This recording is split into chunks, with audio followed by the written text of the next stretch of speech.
Hola, buenas tardes, me presento. Mi nombre es Juan Leonardo Fuentes Peña. Soy estudiante de la Universidad de Guanajuato, de la División de Ciencias e Ingeniería. Y en esta charla hablaré un poco sobre el modelo cosmológico llamado cosmología cíclica conforme. Empecemos por decir qué es cosmología cíclica conforme. De ahora en adelante CCC. CCC es un modelo cosmológico dentro del marco de la teoría de la relatividad general que fue propuesto por Roger Penrose. Penrose es un físico de gran trayectoria con grandes contribuciones en relatividad general y en cosmología, y además son de gran importancia sus teoremas de singularidad que desarrolló junto con Hawking, y además es premio Nobel del año 2020 en física. Este modelo lo propone Penrose para tratar de dar respuesta a la pregunta ¿qué pasó antes del Big Bang? Recordemos que en el modelo cosmológico estándar tenemos un límite de qué tan atrás en el tiempo podemos ver, por lo que hay un periodo en los inicios del universo que nos es en esencia completamente desconocido. CCC postula que el universo consiste en una sucesión de eones similarmente orientados en el tiempo, pero cabe aclarar que el universo aquí se refiere realmente a una colección de universos y cada eón es lo que llamamos un universo en cosmología estándar. El futuro lejano de cada eón lo estaremos etiquetando con una letra I y un símbolo más, mientras que el futuro lejano se etiqueta con una B y un signo menos. Entonces en CCC se dice que el conjunto de eones es contable y presumiblemente infinito, y que tras una transformación conforme del propio espacio-tiempo, el futuro lejano del eón pasado se corresponde justamente con el pasado lejano del eón actual. Esto se entenderá al final de una manera más clara. El modelo de CCC prescinde de la teoría de la inflación, y eso también lo veremos un poco más adelante.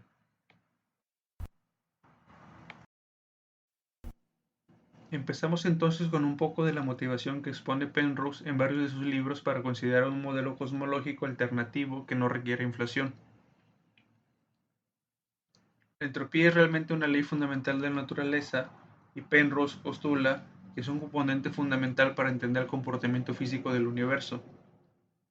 Sin entrar en muchos detalles, diremos que, basándonos en la entropía de Boltzmann, un sistema físico tiene un espacio-fase que se puede subdividir en regiones, en las que cada punto de dicha región representa un estado físico, en principio indistinguible de cualquier otro estado físico perteneciente a un punto dentro de la misma región.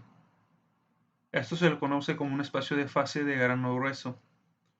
El volumen de la caja es V y la entropía de los estados dentro de esta caja es, según la ecuación de Boltzmann, S igual a K por logaritmo de V. Decimos que esta definición de entropía indica que los sistemas físicos tienden al equilibrio acorde a la segunda ley de la termodinámica. En el espacio de fase esto se traduce como diciendo que independientemente de qué caja se encuentre el sistema físico, la trayectoria que seguirá en el espacio de fase irá siempre hacia una caja de mayor volumen, incrementando con ello su entropía. De esta forma, la caja asociada al estado de equilibrio térmico tiene un volumen mucho mayor que el resto, un volumen casi tan grande como el espacio de fase mismo.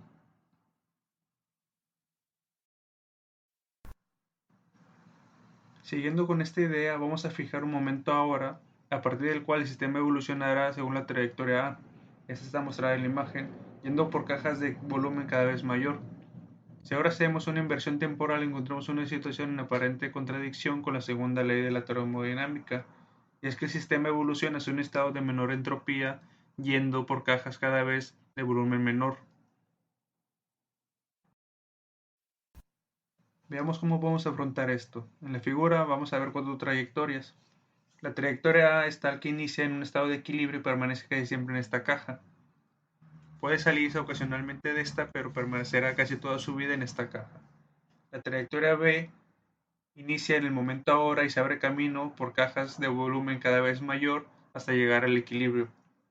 La trayectoria C presente natural, pues entra en conflicto con la segunda ley ya que se abre camino por cajas de menor volumen cada vez. La trayectoria D resuelve este problema si es que fijamos el inicio de la trayectoria C en una caja de un volumen ridículamente menor que el de volumen de las cajas adyacentes. Esto parecerá totalmente arbitrario, pero como veremos más adelante, existe una justificación razonable.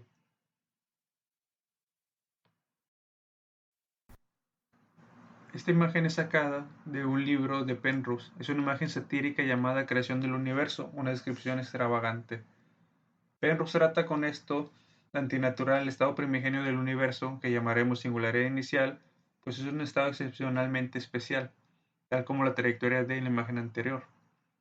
Penrose trata de ilustrar lo poco común que es este inicio, diciendo con esta imagen que el creador del todo está colocando con una aguja extremadamente afilada un estado inicial del universo en una caja ridículamente pequeña.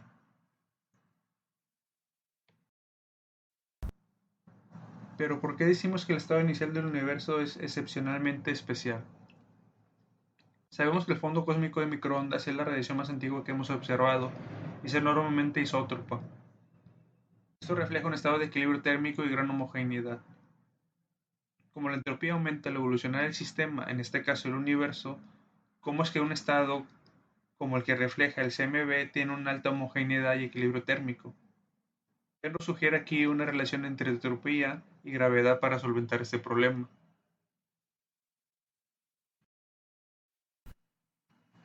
Introduciremos aquí la entropía en el marco de la CCC. Decimos que existe una distinción entre la entropía de un sistema dominado por un término cinético y la entropía de los sistemas dominados por una interacción gravitatoria. Para el primer tipo, los dominados por el término cinético, la entropía aumenta conforme el sistema tiende a la homogeneidad. Sin embargo, para el segundo tipo, los dominados por la interacción gravitatoria, la entropía es mínima en un estado de alta homogeneidad y equilibrio, y esta aumenta conforme los cuerpos gravitantes colapsan llevando a la creación de hoyos negros y estos posteriormente pasan a ser radiación pura. Lo anterior es útil cuando se estudia la baja entropía desde una perspectiva diferente a la teoría de la inflación. Los modelos inflacionarios resuelven el problema de baja entropía indicando que durante el recalentamiento, esto es lo que se conoce como Big Bang, existe un campo escalar en un falso vacío de un potencial V que al pasar a un verdadero vacío pierde la energía vertiéndola al universo produciendo todo tipo de materia y termalizando este. Pues esta explicación prevalece la dificultad de explicar el estado inicial del potencial phi. La entropía predicha y la entropía observada parecen diferir en el CMB. Considerando la entropía gravitacional esto parece solucionarse. En la figura vemos que el problema de la entropía inicial es que A, la entropía predicha, de acuerdo con la segunda ley de la termodinámica en el CMB, deberá ser muy baja. Esto no se corresponde con lo observado. Sin embargo, en B, si incluimos la entropía gravitacional, se predice que la entropía en el CMB es realmente baja, concordando con lo predicho según la segunda ley. En este sentido, la entropía máxima es una suma de entropías. Pasemos ahora a otra cuestión de gran importancia que se conoce como la hipótesis de la curvatura de Weyl. Esta hipótesis indica que la entropía gravitacional está encerrada en la curvatura del espacio-tiempo. El tensor de Weyl es una medida de la curvatura del universo similar al tensor de Riemann en la cosmología de Freeman-Robertson-Walker. Penrose llegó a asociar la baja entropía del estado inicial con la desaparición del tensor de Weyl cerca de la singularidad inicial. El tensor de Weyl se relaciona con el tensor de Riemann tal como se muestra en esta ecuación. Este tensor es invariante conforme. Esto es que cuando pasamos de un tensor métrico a otro, que es igual al primero pero rescalado, el tensor se mantiene invariante. Si tenemos un espacio de 4 dimensiones o más, entonces el tensor de Weyl se anula si y solo si la variedad riemanniana es conformemente plana.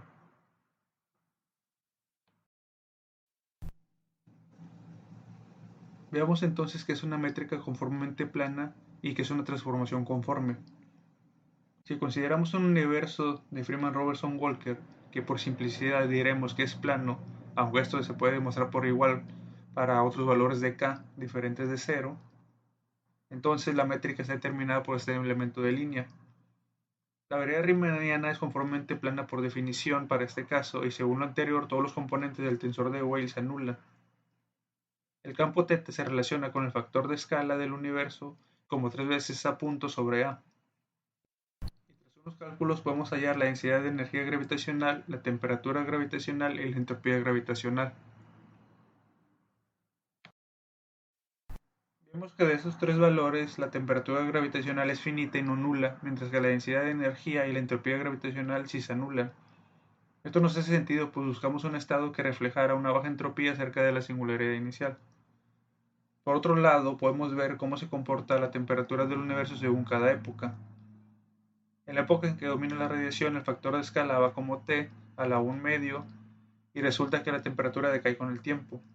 En la época en que domina la materia, el factor de escala va como T a la 2 tercios y la temperatura decae similarmente a la época de la radiación. Sin embargo, en la época en que domina la energía oscura, podemos tener una expansión perfecta y el factor de escala crece exponencialmente con el tiempo. En este caso vemos cómo la temperatura depende solo de esta energía. Hemos obtenido que efectivamente recuperamos una entropía baja, pero veamos ahora que es una transformación conforme. Vamos a considerar dos variedades, una variedad m con coordenadas x mu y otra variedad n con coordenadas y mu. Tendremos dos funciones, la función g nos va a mandar de la variedad m a los complejos, mientras que la función h nos va a mandar de la variedad n a los complejos. Tendremos una tercera función f que va de m a n. Decimos que esta función es conforme si existe un omega, tal que la composición de f y h la podemos escribir como omega escalando la función g. Esta transformación se escribe como aparece al final.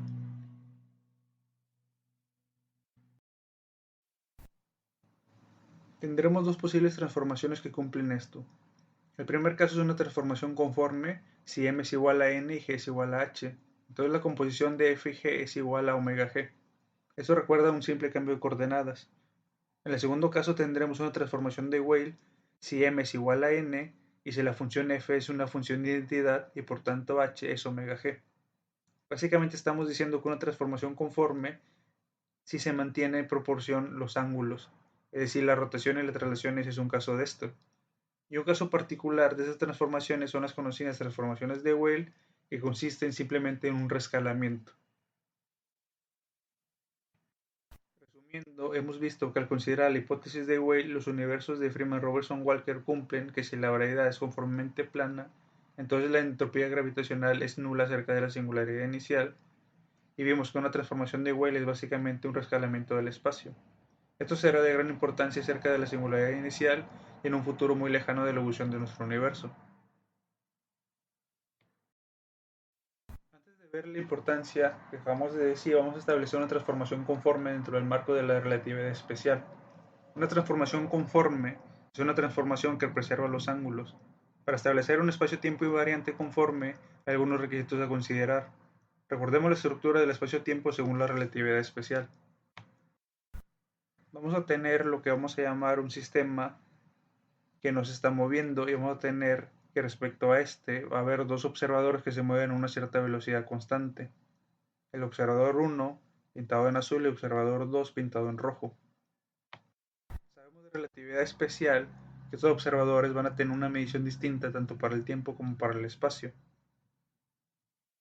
Vamos a tener aquí tres elementos de línea. El primero que va a cumplir que dt cuadrada sea mayor que dx cuadrada, y esto implica que estos caminos son accesibles causalmente hablando. El segundo es cuando dx cuadrada es mayor a dt cuadrada y esto implica una desconexión causal. El tercero es el trayecto de la luz y implica que dt cuadrada es igual a dx cuadrada. En esta estructura del espacio-tiempo de Minkowski vemos que hay unas hipérbolas trazadas aquí. Estas hipérbolas van a determinar cómo miden el tiempo o la distancia estos observadores. Estas hipérbolas tienen por asíntota justamente la trayectoria que sigue un fotón o la radiación en general en este espacio. ¿Esto qué quiere decir? Esto quiere decir que para la radiación que va a la velocidad de la luz no hay forma de medir ni tiempo ni espacio. Es decir, que la luz no va a poder distinguir ni de mediciones de tiempo ni mediciones de espacio. Si entonces tenemos que no existe noción de espacio ni de tiempo para radiación, un universo es indistinguible independientemente de su escala, siempre que la radiación trace sus caminos preservando los ángulos. Esto es sumamente importante, pues estamos diciendo que no importa qué tan joven o viejo, o qué tan grande o pequeño sea el universo. Si solo hay radiación y sus trayectos forman ángulos que se preservan con una cierta transformación, entonces no habrá diferencia alguna apreciable entre estos universos. Veamos entonces lo que es un diagrama conforme. Penrose, inspirado por el trabajo de su colega Paul Todd, desarrolló un diagrama conforme que permite representar un espacio-tiempo de 4 dimensiones en una región finita, aun cuando el tamaño de este espacio sea infinito. El diagrama conforme que vemos aquí es un espacio-tiempo de 4 dimensiones con simetrías. Este preserva las trayectorias de luz y las coordenadas quedan dentro de una región finita. Veamos ahora qué es un mapeo conforme. Penrose parte de proponer un universo con una constante cosmológica positiva que se expande infinitamente en el futuro lejano. Esto se acorde a las observaciones que tenemos actualmente del universo. Si el universo infinitamente expandido puede comprimirse de alguna forma, entonces la singularidad inicial podría expandirse de la misma manera. En este caso, el mapeo conforme, el universo infinitamente futuro sufre una compresión infinita, mientras que la singularidad inicial sufre una expansión infinita. Cabe preguntarse aquí si el mapeo conforme tiene o no un sentido físico. Para que el mapeo conforme tenga este sentido físico, el futuro infinitamente lejano tiene que tener una cierta similaridad con la singularidad inicial. Nosotros sabemos que durante el CMB, las altas temperaturas hacían que la energía cinética de las partículas predominara sobre la potencial, teniendo con esto radiación sin masa real o efectiva. El universo infinitamente futuro debe contener entonces solo radiación sin masa para poder tener una cierta similaridad con la singularidad inicial. Surgen aquí dos problemas. El primero es que los agujeros negros deben desaparecer liberando la radiación de Hawking, eliminando así la información cuántica y con ella borrando todo rastro de entropía gravitacional. Esto tiene que ver con la paradoja de la información. Por otro lado, las partículas que se salven del gruñimiento de los hoyos negros deberán de caer en radiación sin masa. Este es otro problema que actualmente no sabemos cómo solventar. ¿Qué propone Penrose para estas problemáticas? Bueno, primero dice que el futuro lejano, en la mayor parte de la materia será engullida por hoyos negros. ¿Sí? Esto según la segunda ley conforme a la entropía definida para la gravitación. En este proceso habrá un proceso de evaporación de los hoyos negros que liberará la radiación no masiva, eliminando la entropía y terminando con una especie de pop, según dice Penrose. Esto se mete con el problema de la paradoja de la información, como ya hemos mencionado. Por otro lado, Penrose también propone que la masa no es una propiedad fundamental de las partículas, es decir, que en un tiempo suficientemente lejano los protones podrán decaer. Para que esto sea cierto, tenemos que tener una idea diferente de lo que es el mecanismo de Higgs, tenemos que tener una idea de cómo funcionaría el decaimiento del protón y también podemos meternos con la no conservación de la carga. Si ignoramos de momento estas problemáticas, y más tarde las abordaremos, podemos entender entonces lo que es una sucesión de eones. La radiación no distinguirá entonces de un universo infinitamente expandido de uno infinitamente comprimido. Al comprimir el universo futuro, la radiación tiene un aumento de temperatura con una baja entropía similar a la singularidad inicial. Entonces tenemos así una relación entre singularidad inicial y un futuro lejano del universo. Nuestra singularidad inicial es entonces el universo futuramente lejano del universo anterior. Y nuestro futuro lejano del universo será la singularidad inicial del siguiente universo. Aquí cada universo es un neón. En la figura lo que vemos es que el universo futuro es físicamente idéntico a la singularidad inicial. La singularidad inicial de este universo es entonces solamente el futuro lejano del universo anterior. Con esto lo que Penrose nos dice es precisamente su modelo cosmológico cíclico, ¿no? Es decir, que hay una especie de ciclo en la cual es cuando un universo se expande en el futuro de una manera infinita, este si solamente contiene radiación podría a través de una transformación conforme convertirse en la singularidad inicial del siguiente universo. Retomamos ahora las problemáticas presentadas en este modelo y hagamos un esquema de ventajas y desventajas de este modelo. Por un lado, las ventajas nos dicen que el universo futuramente lejano, si este contiene solamente radiación, a través de una transformación conforme se puede obtener un estado similar de la singularidad inicial de una manera natural, resolviendo con esto el problema de la baja entropía inicial. También nos dice que la evolución del universo anterior conlleva la homogeneidad del CMB, resolviendo así el problema del horizonte y favoreciendo la formación de estructuras.